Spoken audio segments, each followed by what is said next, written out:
Hello students, this is Kanupriya, PGD Geography, and this is my next video on next chapter, which is Planning and Sustainable Development in Indian Context. This is the chapter of book 1, that is Fundamentals of Human Geography. So let's start with this chapter. Today's first topic is planning. What is planning? How can you define planning? Planning involves 3 steps. First, the process of thinking. Second, formulation of a scheme or program. Third, implementation of a set of actions so that the desired result or the desired goal can be achieved. So basically, planning involves the process of thinking, then formulation of certain schemes or programs, and then implementation of those schemes and programs so that our desired goal or result can be achieved. Planning can be done at sectoral level or at regional level. So basically, there are 2 approaches to planning, that is sectoral planning and regional planning. So let's discuss them one by one. First one is sectoral planning. The sectoral planning means formulation and implementation of the set of schemes or programs which aimed at development of various sectors of economy such as agriculture, irrigation, manufacturing, power, construction, transportation, communication, social infrastructure and services. So basically, what is sectoral planning? When planning is done for the development of various sectors of the economy. We mainly have 3 sectors of economy, that is primary sector, secondary sector and tertiary sector. Then after that we have 2 other sectors also. We have quaternary sector and quinernary sector. So basically, sectoral planning involves the formulation of set of schemes or programs and implementation of those schemes so that the various sectors of economy could be developed, which involves primary activities like agriculture, irrigation, which involves secondary activities like manufacturing, power, construction, which includes tertiary sector also, which includes transportation, communication, etc. So this is sectoral planning. Second one is regional planning. As we all know, there is no uniformity in terms of economic development over space in any country or in any region. Some areas are far more developed as compared to the other areas who lag behind. This uneven pattern of development over space necessitates that the planners have a spatial perspective and draw the plans to reduce regional imbalances in development. This type of planning is termed as regional planning. So basically, to overcome the disparities between the various regions, planners plan out certain strategies, certain programs, certain schemes and implementation of those schemes so that the various disparities, the gaps between the regions can be reduced. So such planning will be called as the regional planning to overcome the disparities or the gaps between various regions in any country. Under regional planning, we have target area planning. The planning process has to take special care of those areas which have remained economically backward. As we all know, the economic development of any region depends upon its resource base. But sometimes, rich resource regions also remain backward. The economic development also requires technology as well as investment besides the resources. With the planning experience of about 1.5 decades, it was realized that regional imbalances in economic development were getting accentuated. In order to arrest the accentuation of regional and social disparities, the Planning Commission introduced the target area and target group approaches to planning. So basically, what we have understood in this, that there are regions who are far developed and there are regions who lag behind. Some regions have not that much of resources available, but there are certain regions which are rich in resources but still they are backward. It is because of the fact that those regions do not have the technology as well as investment besides the resources. So basically, to overcome this gap, to overcome the gap between developed and underdeveloped regions, planners have planned out certain strategies in the form of target areas or target groups. So let's discuss what are these target areas and target groups, how different areas are considered as the target areas, and what strategies and plans that have been taken up to overcome the gap between the developed and underdeveloped areas.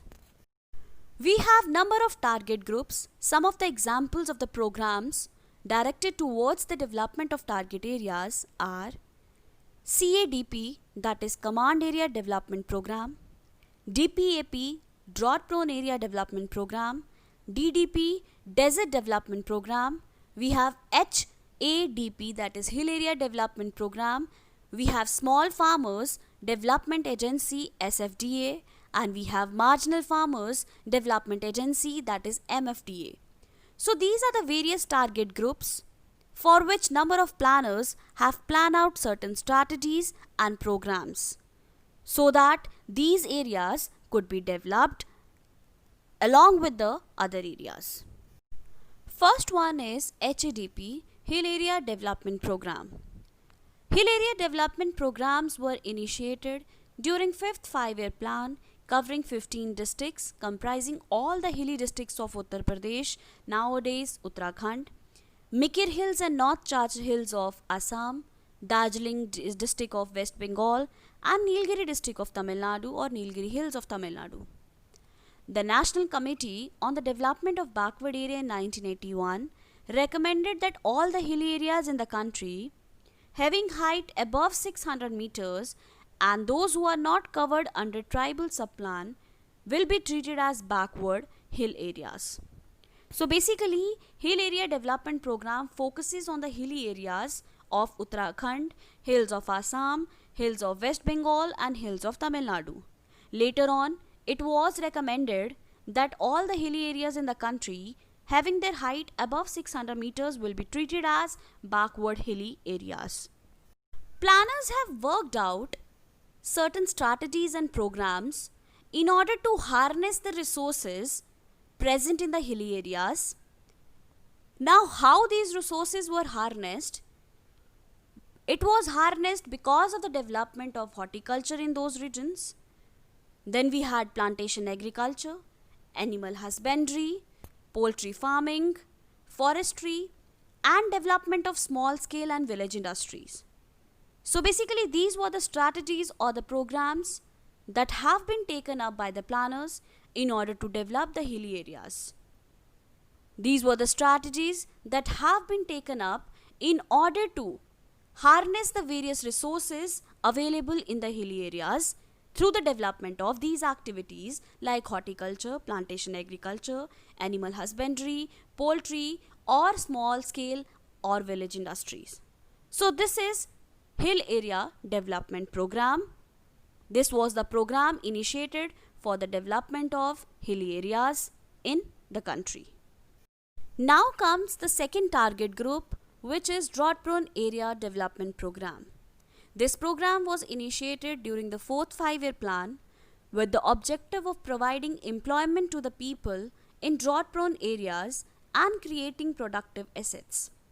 Initially, this program laid emphasis on the construction of labor-intensive civil works, but later on it emphasized on irrigation projects, land development programs, afforestation, grassland development, and creation of basic rural infrastructure such as electricity, roads, market, credit, and services. National Committee on Development of Backward Areas reviewed the performance of this program. So basically, Drought Prone Area Development Program, the main objective of this target group was to provide employment to the people residing in the drought prone areas.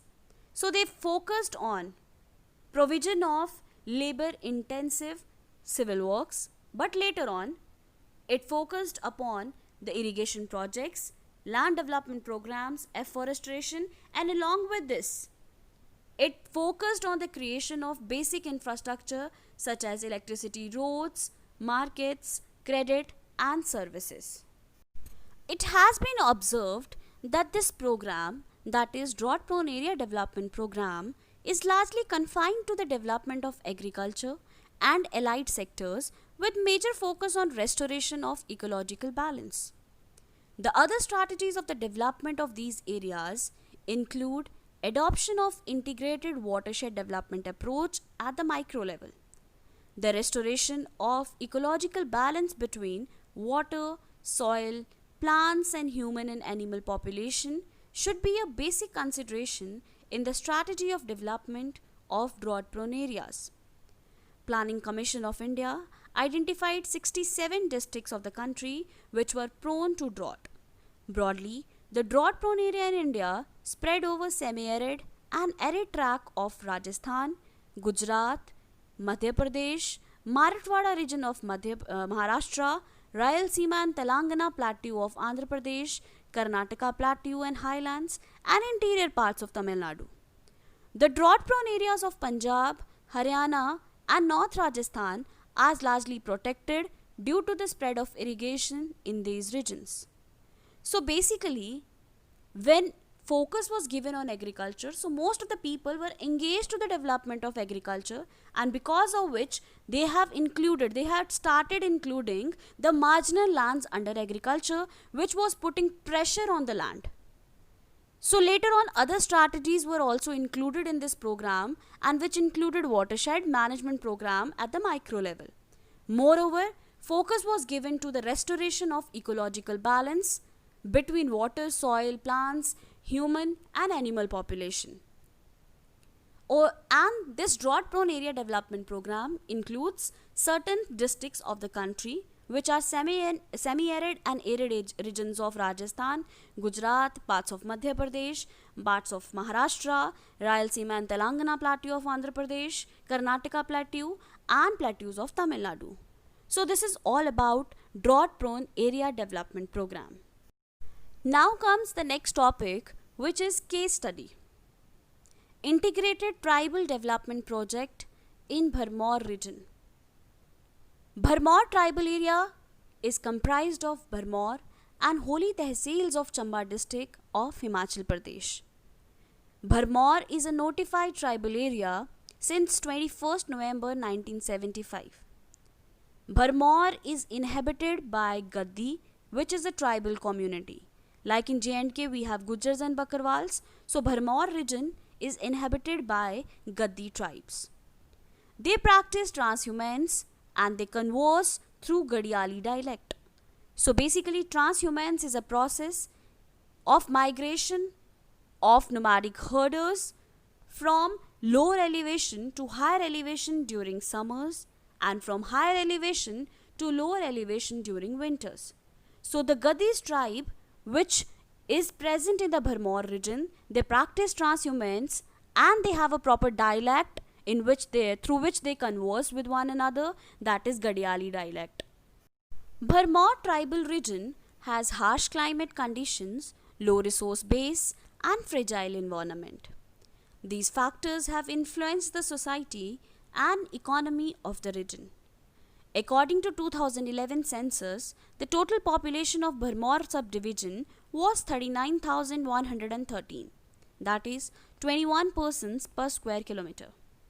Bharmor region is one of the most economically as well as socially backward areas of Himachal Pradesh. Historically, the Gaddis have experienced geographical and political isolation and socio-economic deprivation. The economy is largely based on agriculture and allied activities such as sheep and goat rearing. So basically, Bharmor region or a Bharmor tribal region is one of the most socially and economically backward regions of Himachal Pradesh. And this economy is basically depends upon agriculture and its allied activities like sheep and goat rearing. The process of development of tribal area of Bharmor started in 1970s when Gaddis were included among scheduled tribes. Under the 5th Five-Year Plan, the tribal sub-plan was introduced in 1974. and Bharmor was designated as one of the 5 integrated tribal development projects in Himachal Pradesh. This area development plan was aimed at improving the quality of life of the Gadis and narrowing the gap in the level of development between Bharmor and other areas of Himachal Pradesh. This plan laid the highest priority on development of transport and communication, agriculture and allied activities, and social and community services. So basically, the Integrated Tribal Development Project helped Bharmor region to bring at par with the other regions of Himachal Pradesh. Since this region was the economically and socially backward region, so number of steps have been taken up in order to overcome the gap between the various regions of Himachal Pradesh. And it was started when Gadis were included among scheduled tribes. And Bharmor later on was designated as one of the 5 integrated tribal development projects in Himachal Pradesh. And the main focus was to overcome the gap or to narrow the gap between the level of development of Bharmor region and other areas of Himachal Pradesh. The most significant contribution of tribal subplan in Bharmor region is the development of infrastructure in terms of schools, healthcare facilities, potable water, roads, communication and electricity. But the villages located along the river Ravi in Holi and Khani areas are the main beneficiaries of infrastructural development. The remote villages in Tunda and Kugti areas still do not have sufficient infrastructure. The social benefits which were derived from ITDP, that is Integrated Tribal Development Project, include tremendous increase in literacy rate, improvement in sex ratio and decline in child marriage. The difference between males and females in terms of literacy rate, that is gender inequality, has also declined. So this was the benefit of ITDP, that is Integrated Tribal Development Project, because of which there was development in terms of schools, in terms of healthcare facilities, roads, transportation network, electricity, communication, etc. Some of the places were benefited while some of them are not benefited. But in totality, it was helpful because it has led to the increase in literacy rate, improvement in sex ratio and decline in child marriage. Moreover, gender inequality in terms of literacy rate has also declined because of ITDP. Traditionally, the Gadis had subsistence agricultural cum pastoral economy having emphasis on food grains and livestock production. But during the last 3 decades of 20th century, the cultivation of pulses and other cash crops has increased in Bharmor region. But the crop cultivation is still done with traditional technology. The declining importance of pastoralism in the economy of the region can be gauged from the fact that at present only 1/10 of the total households practice transhumance. But the Gadis are still very mobile as a sizable section of them migrate to Kangra and surrounding areas during winter to earn their livings from wage labor. So basically, there was a big change in terms of the living standard of Gadi people. Initially, they practiced subsistence agriculture along with pastoralism. But later on, in 20th century, there was cultivation of pulses and other cash crops in that region. Although the crop cultivation was done with traditional technology. Moreover, the pastoralism has also declined because Gadis have stopped practicing transhumance. They have, only 1/10 of the households practice transhumance in that particular area. However, Gadis are still very mobile. They move from one place to another. As sizable section of them, they migrate to Kangra during winters in order to earn their livings from wage labor. So this was the case study related to Bharmor, which is a part of Himachal Pradesh. The certain strategies and certain programs have been taken up and they were included in ITDP in order to narrow the gap between Bharmor region and other regions of Himachal Pradesh, as Bharmor region is one of the most economically as well as socially backward areas of Himachal Pradesh. So this is all for today. If you have any doubt, please come up with your doubts. Thank you so much for your patient listening.